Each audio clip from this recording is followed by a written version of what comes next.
Journey through the Gospel of Mark. First lesson is from the 5th chapter. Jesus and his disciples came to the other side of the lake, to the region of the Gerasenes. As soon as Jesus got out of the boat, a man possessed by an evil spirit came out of the tombs. This man lived among the tombs, and no one was ever strong enough to restrain him, even with a chain. He had been secured many times with leg irons and chains, but he broke the chains and smashed the leg irons. No one was tough enough to control him. Night and day in the tombs and the hills, he would howl and cut himself with stones. When he saw Jesus from far away, he ran and knelt before him, shouting, "What have you done with me, Jesus, Son of the Most High God? Swear to God you won't torture me." He said this because Jesus had already commanded him, "Unclean spirit, come out of the man." Jesus asked him, "What is your name?" He responded, "Legion is my name, because we are many." They pleaded with Jesus not to send them out of the region. A large herd of pigs was feeding on the hillside. "Send us into the pigs," they begged. "Let us go into the pigs." Jesus gave them permission, so the unclean spirits left the man and went into the pigs. Then the herd of about 2,000 pigs rushed down the cliff into the lake and drowned. These are words that startle us, but also call us to wonder about what evil we sometimes give a safe harbor within us. Thanks be to God. The story continues from the 5th chapter of Mark. Those who tended the pigs ran away and told the story in the city and in the countryside. People came to see what had happened. They came to Jesus and saw the man who used to be demon-possessed. They saw the very man who had been filled with many demons, sitting there fully dressed and completely sane. They were filled with awe. Those who had actually seen what had happened to the demon-possessed man told the others about the pigs. Then they pleaded with Jesus to leave their region. While he was climbing into the boat, the one who had been demon-possessed pleaded with Jesus to let him come along as one of his disciples. But Jesus wouldn't allow it. "Go home to your own people," Jesus said, "and tell them what the Lord has done for you and how he has shown you mercy." The man went away and began to proclaim in the 10 cities all that Jesus had done for him, and everyone was amazed. These are words that call us to tell the good news about Jesus. Thanks be to God. So this week I read about the disturbing rise of disruptions at former Nazi death camps, specifically Buchenwald and Auschwitz. The article begins in the Daily Telegraph with these words. Former Nazi concentration camps in Germany are experiencing a disturbing rise in visits by the far right and Holocaust deniers. The head of the memorials at 2 of the most notorious camps have warned. There are increasing entries in our visitor books that describe National Socialism and the concentration camps as useful and good for Germany. Professor Volkhard Neig, head of the Memorial Foundation for Buchenwald and Mittelbau-Dauer camps, told the local newspaper. "We even see anti-Semitic slogans or statements such as, 'If the camps were still in operation, we would have no problem with foreigners.'" Professor Neig said the camps had also experienced targeted, prepared disruptions to guided tours by Holocaust deniers. Far-right sympathizers have hid in groups of visitors and interrupted guides to question the number of victims or whether the Holocaust even took place, he said. Professor Neig blamed the rise in incidents at the memorials on the nationalist Alternative for Germany Party, AfD, whose leaders he accused of encouraging far-right speech and thought. He pointed specifically to remarks by Alexander Gauland, the AfD leader, who described the Nazi era as a speck of bird in the 1,000 years history of the glorious people of Germany. And Bjorn Koch, a senior AfD politician, who called for a 180-degree turn in Germany's culture of atonement for the crimes of the Second World War.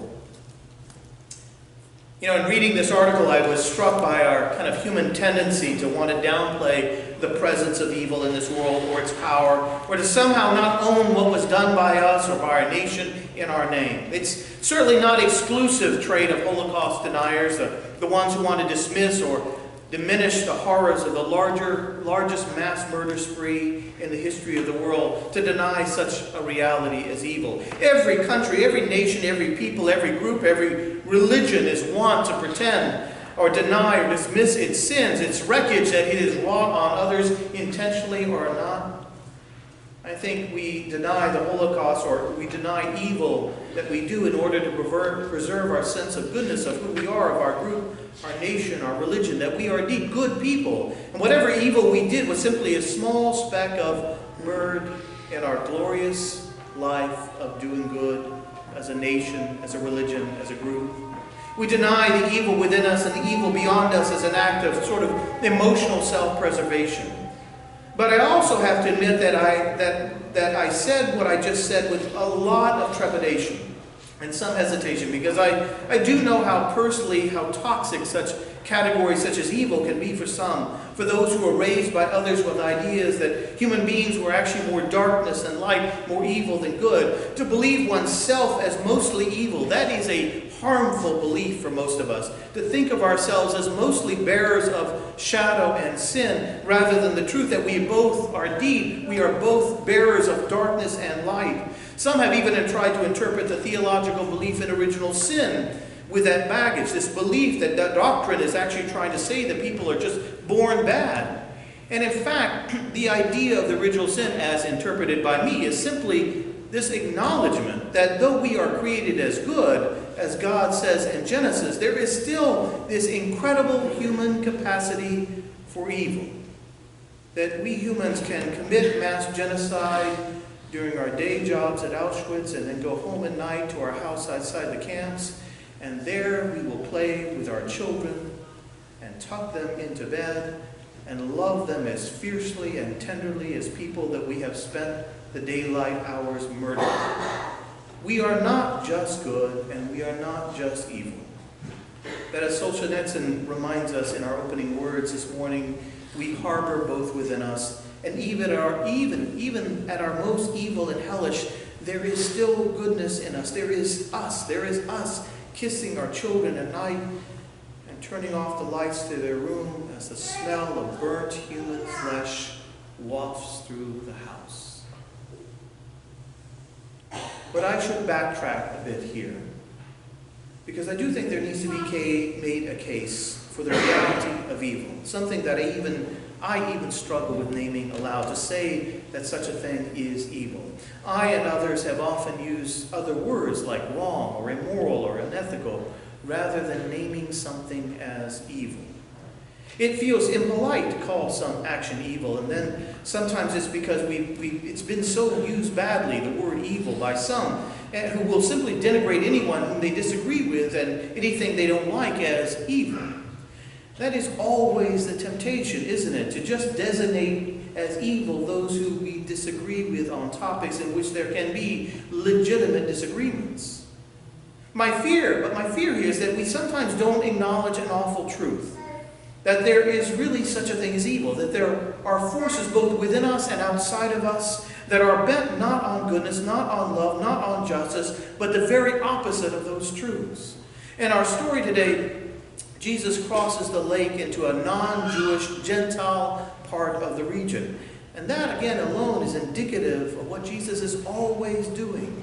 He's always crossing lines. He's always going to places that he shouldn't go to as a Jew. Places that make him all the time ritually unclean. He hoists himself. As he's hoisting himself out of the boat, he is confronted with this disturbing sight. He sees a man riven with demons who spends his time in a graveyard, another place that would make a Jew ritually unclean. Now, despite efforts to restrain this man's wandering by the local people, this does the man no good, and he continually suffers at the hands of what were believed to be demons. Jesus functions as an exorcist in this story, commanding a demonic spirit to leave this man, but it is not just one spirit, but many that have taken control over him. A legion was a Roman military unit comprised of 5,000 to 6,000 men. In Jesus, this legion knows that they have met their match, and they bizarrely ask him not to cast them out of the region, out of the local area, which is a peculiar hallmark of Mark in this story. In the other Gospels, of which this Gospel, all there, Matthew and Luke, are basing their Gospel on Mark, they actually changed that to being asked to be cast out, not to be cast out into the abyss, rather than the region. And so Jesus, in this moment, casts them, these demons, into a herd of pigs, 2,000 in Mark, but who are left unnumbered in Matthew and Luke, a sign that they really are in Gentile country, because pigs, of course, are forbidden in Jewish life and Jewish law. Now, I can't give you an easy way of interpreting why these things happen. The legion, the casting out into pigs, and why not wanting to be cast out into the region or to the abyss, and why these pigs then subsequently commit suicide. And I'm not so sure we really should worry too much about it. As I often say with certain stories in the Bible, quoting the old Native American storytellers, I don't know if this story happened this way, but I know the story is true. And some of that truth is what I want to point out to today. That sometimes the presence of evil is not just our particular choices and particular moments in our lives, when we do evil or speak evil or manifest evil, when we choose the darkness in this or that moment in our lives. There are forces within the universe that invite us to do what is wrong. But not just our particular act of wrong, but manifest into something beyond our particular acts of evil. Nazism as an ideology is more than the choices of particular individuals to become Nazis. It becomes something else, beyond the individual, something more than the particular choice of one person to become part of the killing machine at Auschwitz. And it is more than that individual who shows up at memorials of those camps to deny the horror of what happened in those places. In the biblical tradition, evil is a real thing, and sometimes it is personified in a figure, as it was around Jesus' time, and Satan as a figure, as it was, or Satan, or even demons as beings. But in other places, it's much more free-floating. Unlike some of the religions of that time, Judaism didn't have an extensive demonology, right? Satan is often called the adversary in Judaism. The one who invites us to love what we should not love, to hate those who we should not hate, to choose ideologies and ideas that do not fit into the criteria that Jesus and the Jewish rabbis gave us for all ethical action. And what is that? Love God and love each other. Now again, unlike the other religions of the time, in Judaism, evil is never on the par with goodness, with the goodness of God. And there is no evil deity that is God's opposite, or who is God's sparring partner in the metaphysical realm. Evil is real, but goodness is greater, and that should not be forgotten. He goes back to Genesis, to this world that was created as good, a universe that was created good, and will always be good. Despite, as the poet and singer Leonard Cohen reminds us, despite the fact that there is a crack in everything, that there is imperfection everywhere and in all things. So again, let me once again acknowledge the difficulty of naming something as evil. How lightly we should tread on that ground, how we ought to do so with great humility, how we should never throw out that word, the word evil, without thoughtful consideration. But it does us no good not to name the truth of a thing, to not name what is before us when it is clearly before us. Think about what Jesus does in the stories. He asks the demons for a name, and the demons give him one. We are legion. Jesus needs a name. He needs a name from this outside force that has invaded this man's life. Evil itself must be named.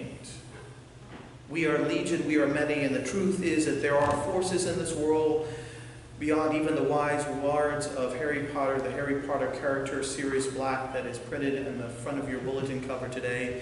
Forces that go beyond the light and the fight within us, that we must daily decide between good and evil. We have always been in a world that is ripe with evil. The real evils of bigotry and sexism and militarism and cruelty and greed and nationalism, and those realities have always have not always been just within us, not just simply a tug of war within us about choosing to do the right over the wrong. There are forces within the world inviting us to do actual evil, to close borders to those who need safety, to see people as nothing more than entities to reap profit from. Evil that asks us to choose war rather than peace, and to designate groups of people as not worthy of our respect or our love. When Jesus exorcises those demons from the demoniac, from this man, he acknowledges that there are forces that are separate from the ones that are inside of us. In fact, all of the stories of Jesus exorcising demons, I think, are meant to point us to the principalities and the powers that Paul speaks of in chapter 6 of Ephesians. We don't just struggle with eternal forces, he says in the text, but with forces beyond just us. Forces, powers that invite us to do evil and believe what is evil again and again and again. These voices invite us. So I must admit to you that I was not always passionate about naming the presence of evil within the world, the evil beyond the daily choices we make to do good and resist evil. I am a product of a time that is suspicious of always blaming external forces for the evils that we humans do, and not us taking personal responsibility. You made me do it is a tired excuse.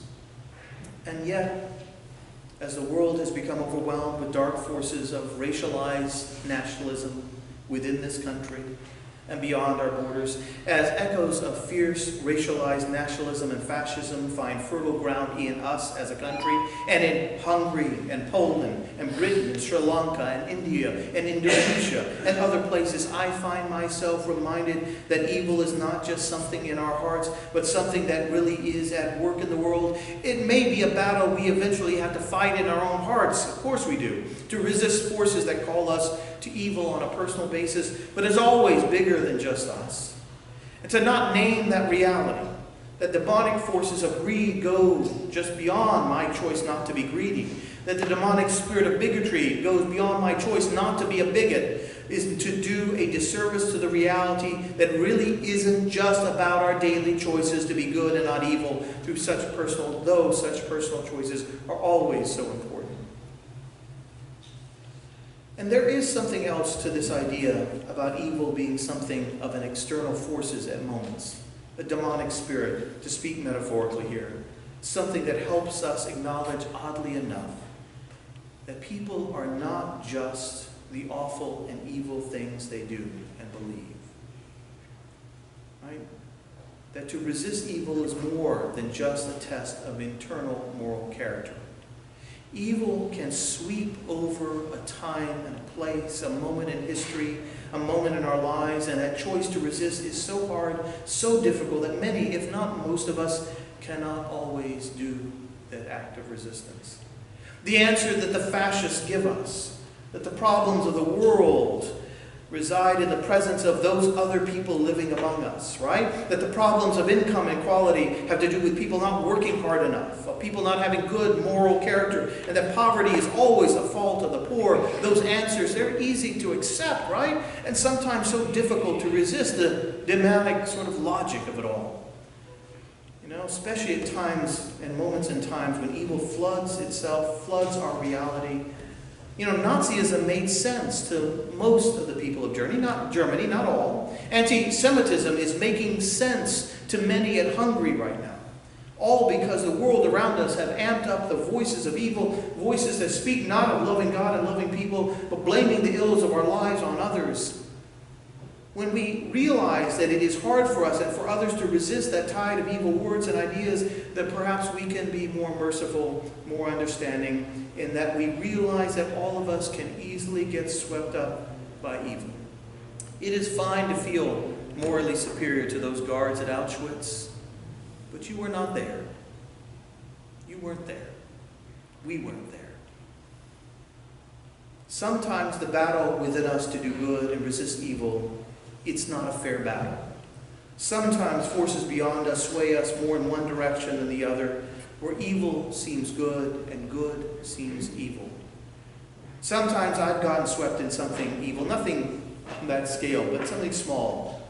Those particular movements that take place in a space, but they were still evil. It was evil. And I realized that I had betrayed ideas and truths that I knew in my bones to be true, and yet that siren call to do evil, to do the evil all around me, was more powerful than even the truth I knew in my own bones. So what's the point of all this jabber about evil, this particular naming of evil as something beyond even our particular battles, those wolves in our hearts? I think it's simply a warning I'm giving myself, and warning that I'm giving to you if you think it is worthy of being heard and believed.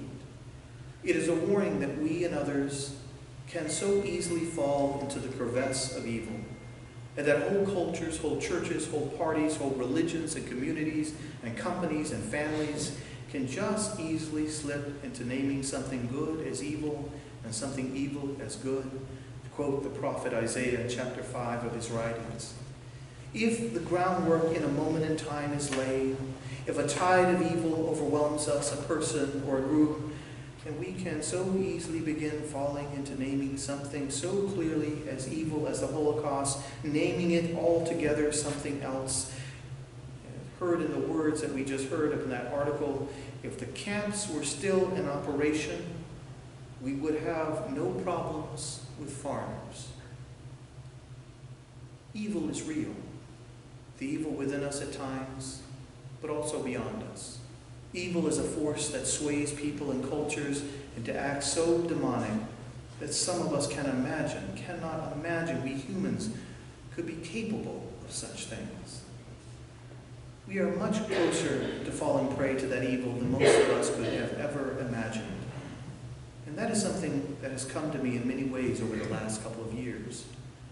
Our jobs as followers of Jesus, this one who many of us believe to be love itself given flesh and bone, who taught us that everything can be summed up with love, that God was love, and that loving God and loving each other were really all that really mattered. That our work is to resist that evil within us, certainly, but also beyond this, beyond the vagaries of our self. Come, let us do this work together. To remember always that this is, again, God's good world, but that evil is real and must be resisted. And though the resistance may begin with me, it must also be something we do together, side by side, and acts together of resistance and mercy and love. Amen. Friends, join me in prayer. Gracious God, we thank you for being a God of goodness, of grace, of mercy, of love, of peace, of generosity. We certainly ask that you empower us not to feed the wrong wolf. But we also ask that you empower us to resist evil in this world, to not pretend some things that we think of as just simple disagreements are not at times acts of evil by ourselves or by others. There are moments when we must decide, and there are moments when we together must decide that evil is evil and good is good. Help us to be that voice for you, for each other, and for the least of these. In Christ's name we pray. Amen.